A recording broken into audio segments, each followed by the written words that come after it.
Hey everybody, and welcome to episode 108 of the Freelancers Show. This week is a little bit different. I interviewed John Lee Dumas from Entrepreneur on Fire, and he had kind of a limited time frame, so I kind of jumped around a bit and tried to get as much information as I could for you guys, and I really hope you enjoyed the interview. I really learned a lot. I think you can too. If you're interested in entrepreneurship, you can go pick up his show at eofire.com. He also has a podcasting group called Podcasters Paradise, and you can find that at podcastersparadise.com. I'm going to go ahead and splice the interview in here, and when it's over, it's over. But I really hope that this helps inspire you to take your business to the next level, and we'll catch y'all next week. Charles, how are you doing today? I'm doing great. How are you, John? Yeah, I've been listening to your show. Good stuff. Thanks, man. Appreciate that. So what I know about you is Entrepreneur on Fire, which is, you've been doing it for what, 2 years? Yeah, just a little under, about 20 months. And then you've also started the Podcasting Paradise, which is another community out there for podcasters. Yep, we have 800 plus members that are looking to create, grow, and monetize their podcast. That's amazing. And then Fire Nation as well, which is another community centered around the show. So I'm a little curious. I've heard a little bit of your story, but can you kind of summarize how you got started? Yeah, so my story's pretty unique, pretty common. I mean, a little mixture of the both. I was a person, Chuck, that just loved consuming podcasts. I was in the industry of real estate, so I was always in my car, always driving around, hating radio because, you'd only hear Miley Cyrus so many times. Talk radio was brutal. I mean, there's like 6 minutes of content for 12 minutes of commercials. And you couldn't control the content. Who knew what they were going to talk about on any given Sunday? So fortunately, I stumbled upon podcasts. And for 2 years, Chuck, I was in love. I mean, it was, a match made in heaven. I would listen to the shows that I wanted to, when I wanted to, and it was free. And I loved all of that combination. And then one day, I'm driving to work. I'm stuck in traffic. And I ran out of podcasts because, mutual friends of ours, Cliff Ravenscraft does a great podcast once a week. Pat Flynn was doing a podcast once every 2 weeks. I was going through all of their podcasts that they had done over the years in just months. And I'm like, where's that podcast that interviews inspiring and successful entrepreneurs and shares their journey 7 days a week? I want to wake up every morning, Chuck, and know that there's a fresh podcast waiting for me. And that didn't exist. And I thought about that. And I'm like, you know what? That's a niche that needs to be filled. There must be other people out there like me who have this same problem of running out of content that they love. That's the day that Entrepreneur on Fire was born, Chuck. And here we sit about 20 months later, 570 interviews later, still going strong.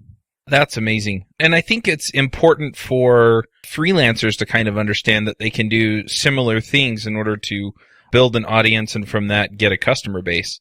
I mean, I don't think it's that different marketing-wise to get people to pay you for services as opposed to get people to pay you for a community or for sponsorship or anything else. Oh, totally correct. So I know we're kind of on a condensed time frame, and so I'm really just going to kind of cut to the chase on a lot of this stuff. Entrepreneurs and freelancers have a lot in common. In fact, I consider freelancing to be kind of a subcategory of entrepreneurship. What are the things that you find that entrepreneurs or freelancers probably struggle with in building that community that they can then go to and build their business on? The number one thing, Chuck, that I'm seeing all entrepreneurs and freelancers struggle with is something that I struggled with dearly. In fact, I call it my $100,000 mistake, which we can talk about later. But that's the imposter syndrome. That's what Seth Godin talks so eloquently about in so many of his blog posts. That innate fear of failure, those voices inside us saying, who's going to want to listen to my podcast? Who's going to want to read my blog post? Who's going to want to watch my video? Who's going to want to buy my design work, my logo, my banners, whatever that might be? We all have the imposter syndrome, Chuck. Again, it's innate. We're born with it. We're never going to get rid of it. It's why we've survived all of these years is because it keeps us on our toes, doubting, fearful, and striving to overcome that. And it's those people, Chuck, that can overcome that realize, I do have a voice. I do have a written word. I do have design skills that are worth, something, some kind of monetary value, and that should be shared with the world. That small percentage that can embrace that imposter syndrome and rise above, those are the ones that I'm seeing that are successful. I mean, Charles, I know when you first went to launch your podcast, you were scared. You had fear of what the reaction would be. Mm-hmm. I went through the exact same thing. In fact, mine was paralyzing, so much so that when I woke up on August 15th, the day that I was supposed to launch, with 40 interviews in the bank, with a website ready to rock and roll, everything was ready, I panicked. I was paralyzed, and I contacted my mentor. I contacted my mastermind. You and I were both in the same podcast mastermind, Chuck. And I said, guys, listen to all these great BS excuses as to why I can't launch my podcast today. And you know what? Everybody, including myself, bought that story. I pushed it back 15 days. I pushed it back 15 more. I pushed it back another 15. Finally, in the middle of that third pushback, my mentor, Jamie Tardy of The Eventual Millionaire, said, John, you're full of crap. If you don't launch your podcast today, September 22nd, I'm firing you. So, Chuck, I launched my podcast on that day because even though I was terrified of launching, I was more terrified of losing my mentor. Mm-hmm. And I launched a podcast. Everything went great from the launch as I was hoping. My fears proved unfounded. 2 months later, I was asked to speak at New Media Expo 2013 on podcasting, which never would have happened if I didn't launch. And because of that, I got Seth Godin, Barbara Corcoran, Gary Vaynerchuk, Tim Ferriss in rapid succession on my show. Fast forward 13 months, we had $100,000 month, which is why I call it my $100,000 mistake. Because all, Chuck, that delay of 5 weeks did, all that did was push back all of the success that I've had by 5 weeks, nothing more. So that imposter syndrome is crippling. Yeah, it really is. One other aspect I see with this, especially with freelancers, is when they're going for the sell. Who's going to pay me to do this? Who would pay this outrageous amount of money per hour or per project or per week to do this? And, it's the same thing. They just undervalue what they have to offer. How do you help people get past that? What is it that helps people get over that imposter syndrome? I mean, did they just have to do it? Do they have to suck it up? Or are there other things that they can do? So that's exactly what I tell them, Chuck. I say, listen, there is no getting over it. So stop trying to get over it because you never are. Instead, embrace it. Know that it's part of your being. It's part of all human beings. So embrace the imposter syndrome. While others are fighting it and trying to beat it, just embrace it. Realize it's part of the journey and then rise above it and continue to work through that. And so, I wake up every morning scared about something, Are people going to just keep joining Podcasters Paradise, this month? Or is anybody going to show up in my live webinar today? Is anybody going to like the speech that I'm giving, next month at this conference?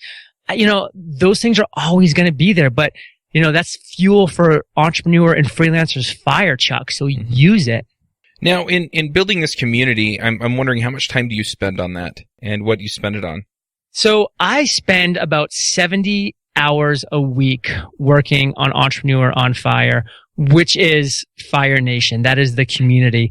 It's a pretty accurate timestamp because I use this great app called Rescue Time, which tracks all of my online work. It really breaks it down by websites, how much time I'm spending on Adobe Audition and the back end of WordPress, on Facebook, which for me is actually work because that's where my communities are located at. So I really use Rescue Time in a very powerful way to really track that and to see where I'm spending my time and how I'm spending my time. But again, I'm averaging a solid 70 hours a week. Wow. Do you worry that you're going to get burned out? Burnout's one of those things I see happen to people who aren't inspired by what they do, who aren't in their flow. I wake up every morning really excited for that day and what it's going to hold. I woke up this morning with 8 interviews lined up on other people's shows, one of which is yours, Chuck, who I'm talking to today. And guess what? I'm excited for every single one of them. That's awesome. How do you stay so inspired by what you're doing? Because it kind of goes back to that flow. This is what I look to do, is inspire others and see the results of that inspiration. And the emails, the social media, the handwritten letters that I receive on a weekly basis, show me that message that we're putting out, that message that Entrepreneur on Fire is sharing with the world is not only being heard, but is being put into action, and real lives are being changed. And real ripple effects are happening. My podcast has inspired hundreds of other podcasts to start. Again, in Podcasters Paradise alone, we have over 800 members. And many of those people would never have launched a podcast without listening to Entrepreneur on Fire, without being a part of the Podcasters Paradise community. But now they are. And Chuck, totally separate from me now, they're inspiring other people who have never and probably will never hear of Entrepreneur on Fire. And that ripple effect to me is incredible. So do you have a story or an example of some way that Entrepreneur on Fire has changed somebody's life? I do. So this is actually about the third week after I launched Entrepreneur on Fire, when I was a bad host, inexperienced, robotic, uncomfortable behind the microphone, all of which most people let stop them from ever starting. But again, it's a progression we need to go through. So I was putting out the show, I was excited that it was out, but I was also realizing that, what, is this really impacting anybody? Because I'm bringing on some great guests and they're sharing some great stories, but man, I feel like I am just not adding anything to this podcast. And I get this email from a guy and he said, John, I'm in Morocco. It's a very desolate town that I currently live in. I bike 10 miles one way once a week to download the last 7 episodes of Entrepreneur on Fire at the closest town that has internet access, which is 10 miles away.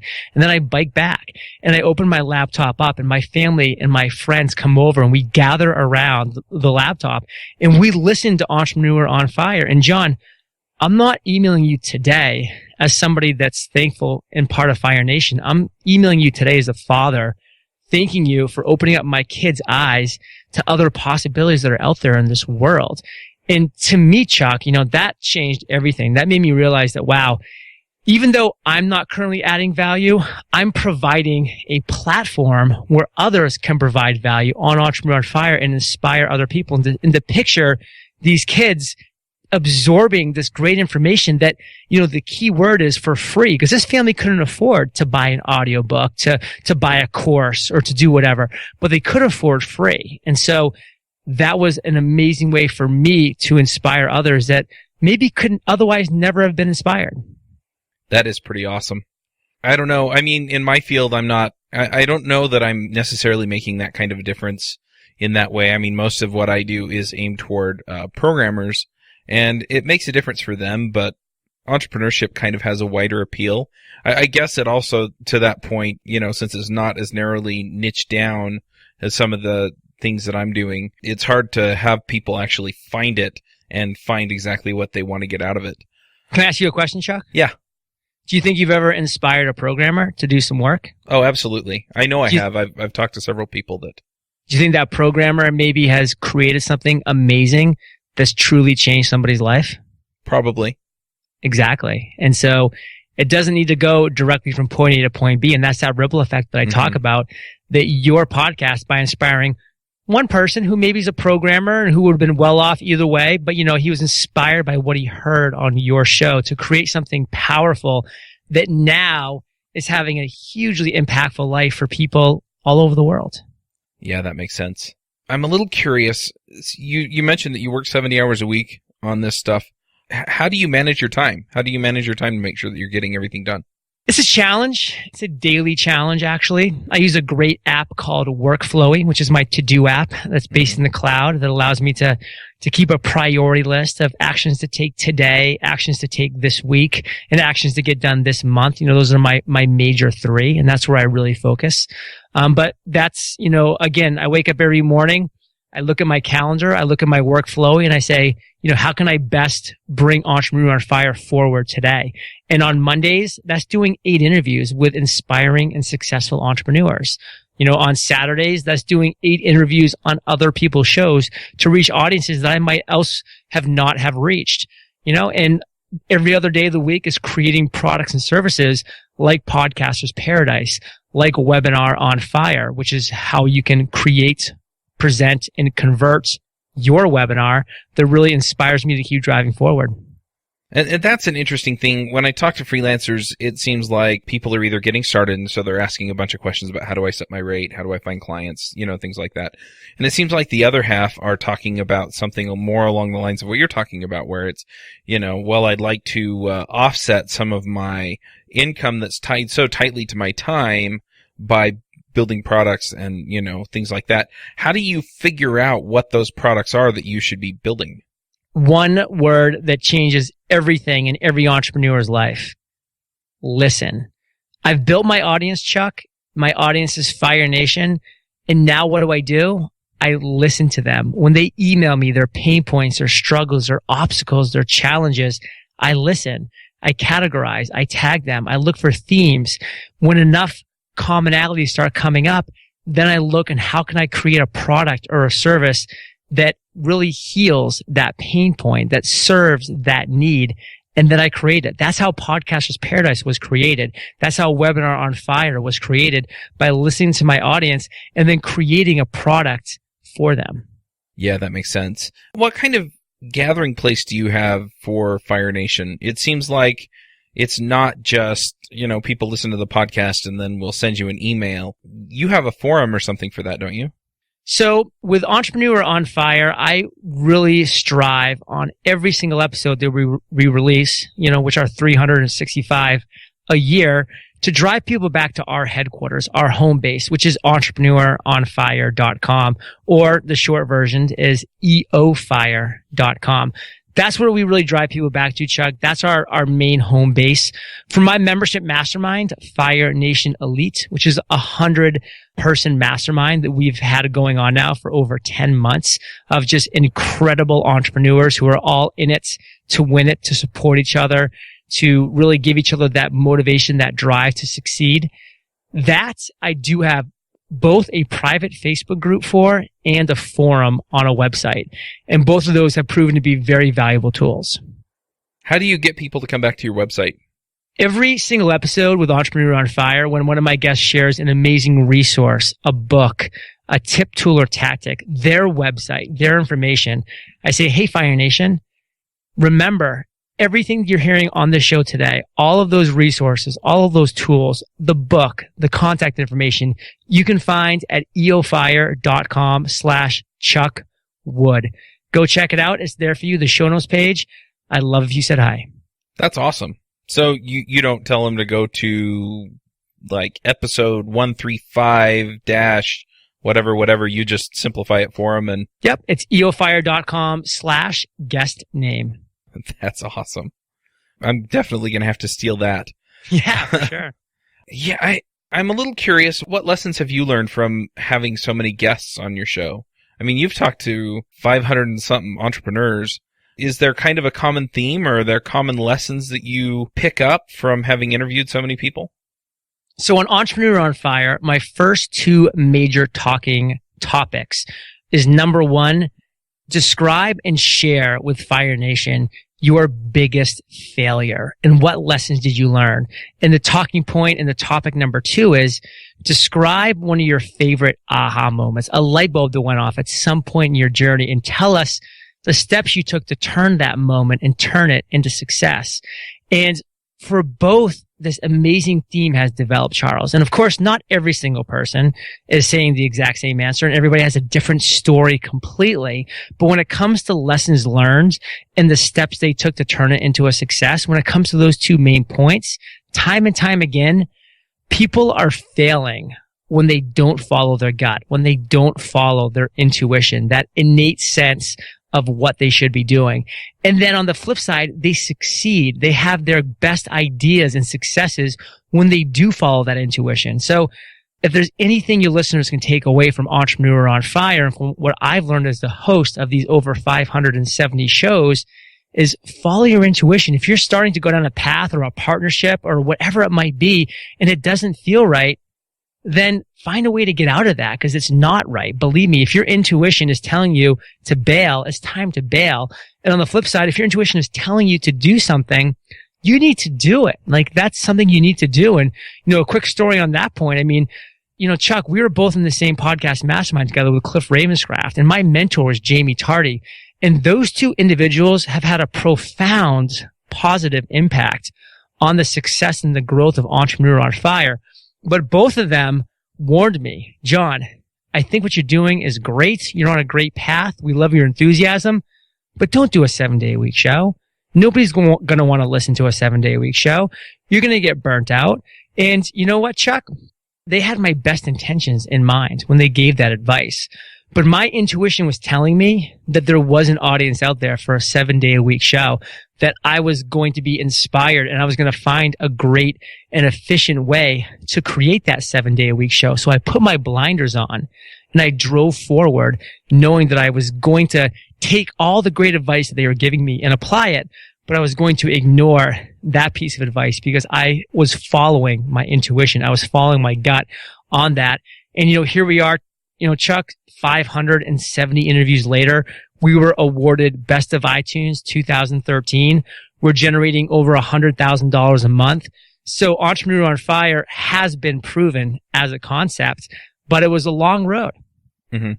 How long did it take before it was actually supporting you or, supporting itself anyway? 6.5 months. So the first 6 months were pretty much in the red, and we do all of our income reports at eofire.com/income, where we share all of our wins, all of our losses, how we made our money, how we lost our money. And it was all red for the first 4 or 5 months. I mean, it was all investing. It was all money going out and just not a lot of money coming back in. But at about the 6-month point, we really turned that corner. We had our first 5-figure month at month 7. And since then, it's been a pretty slow and steady growth until about the 12th month post-launch, where we went from $50,000 in 1 month to $100,000 from September to October. And since then, we've been over $100,000 a month since October of 2013. Well, what changed in that month? I launched my first product, Podcasters Paradise. Yeah, that makes sense. This is all really, really interesting, and I'd love to spend another hour talking to you, but I know that you're busy. One thing we do on our show, and it's a little bit similar to something you do on your show, is we have our picks. And what they are, they're just things that we like, things that make our lives better. And I'm guessing that you probably have some resources that you could recommend to our listeners that would help them kind of take their business or their entrepreneurial venture to the next level. Do you have some things that you can pick or recommend for us? So first and foremost, your time is everything, Chuck. And for entrepreneurs, we need to value our time at an incredible level. And, and a great example is this interview with you and I right now. I mean, I get, over 10 requests to be on other people's shows on a weekly basis. And if I kind of left the door open and was just like, okay, I can come on and we'll chat as long as you want to chat, that could quickly take up pretty much all of my time. So instead, I had to make the tough decision because I love these conversations. I could keep chatting, all day about this stuff. But I said, you know what? I need to make a decision. They need to be 25 minutes each so I can serve more people, so I can serve a larger audience in a very impactful and efficient way. And so you've gone through this system, Chuck, and you've seen how efficient it is. Instead of you and me going back 4 or 5 times, trying to just lock down a time that works for both of us. And imagine doing that times 10 for these 10 requests that I'm getting per week, and then multiply that by another 8 because I'm booking 8 entrepreneurs for my show a week. That would be an absolute nightmare and probably would break down pretty quickly. Instead, I just sent you one link, Chuck, and it said, hey, I'd love to be on your show. Unfortunately, due to high demand, these are the only times that I have available. I would love for you to book me if any of them work. And you found a time that worked for you. You got booked. You got sent my Skype ID, my email, my bio, anything that you might need. And then here we are talking today, the day that you booked, and we're having a great conversation. And the tool that I use for that is called Schedule Once. And Schedule Once has been a game changer for me in so many different ways. I have 6 different links that I can send people for 6 different things. Me being interviewed on other shows, me interviewing people for Entrepreneur on Fire, my 4 mentees, you name it. Anything that I'm booking has its own specific link. So people like yourself, Chuck, only have the option to book me on Saturdays between X time and Y time. There's no other option for you. And it makes my life, my scheduling so powerful. That's something that I have really struggled with. And I have to admit that over the last week, I've kind of been heading down the burnout road. And that sounds like something that I could really incorporate into my business so that, hey, I've got a product that I want you to build. And so when I'm scheduling a time, I can just send that over, and then it happens within the block of time I've set aside for that. Or, somebody wants coaching, and so I can send them over to that, and they can book a time within the time that I've set aside for that. And it makes a lot of sense. I really, really like it. Well, tell us this. How did you find scheduling me for your show using my system? I have a dirty secret with that. My virtual assistant actually did that for me. Well, then you are utilizing your time wisely. Oh, yeah. And I've actually been reading, this might be a pick for me, I guess. I've been reading Chris Ducker's book, Virtual Freedom. And I know that you had him on your show talking about it. And when he talked about the 3 lists of freedom, it just kind of blew my mind. But I'm actually looking at, expanding my virtual team to include a few more people that can kind of do some of these other things for me. But I love the idea of having these systems out there like Schedule Once that I can just point somebody to and just make it happen. And so then I have my virtual assistant that I've had for the last year or so, and she can continue to do the things that she's really good at. And then the things that I just don't want to, take up her time with or feel like somebody at $6 an hour can do as opposed to her rate, I can just say, hey, go spend 5 minutes and do this thing, and it's a great way to look at things. And I mean, Schedule Once is a great way to really leverage that. And, in fact, Schedule Once just flashed and told me that my next interview is in 2 minutes. I mean, how efficient is that? Yeah, that's awesome. So really quickly, I also want to just point out a couple of things that I like about your show, just to kind of say thank you, but also some things that I've learned. The one thing is the one thing that none of your guests seem to remember, and they always bring it up, and that's focus. And that's follow one course until success. Yay, you nailed it. It just... That alone has made a huge difference just in the way I look at things. And as I was kind of fighting the burnout this week, I sat down and I said, okay, which one course am I going to follow? And so I've got 2 or 3 projects that are out there. And so if one gets stopped, I can pick up another one. But I just love the idea. And then the other thing is just, again, I mean, for me, and I've considered doing a similar format with programmers, and that is that in order to get the breadth of experience that people want to know about the way other people do things, just doing it every day and talking to so many people. I'm really inspired by that and have been tempted several times to actually start my own programming series. So love it, Chuck. Well, this has been a blast today, man. Yeah, totally. Thank you for coming. We'll definitely get this up next week, and I'll shoot you an email, let you know when it's up, and thanks again for coming. I can't wait to share this with Fire Nation, Chuck. You're the man. Keep on rocking. You too. Would you like to join a conversation with the Freelancer Show panelists and their guests? Want to support the show? We have a form that allows you to join the conversation and support the show at the same time. Sign up at freelancershow.com/forum. Hosting and bandwidth provided by the Blue Box Group. Check them out at bluebox.net. Bandwidth for this segment is provided by CacheFly, the world's fastest CDN. Deliver your content fast with CacheFly. Visit CacheFly.com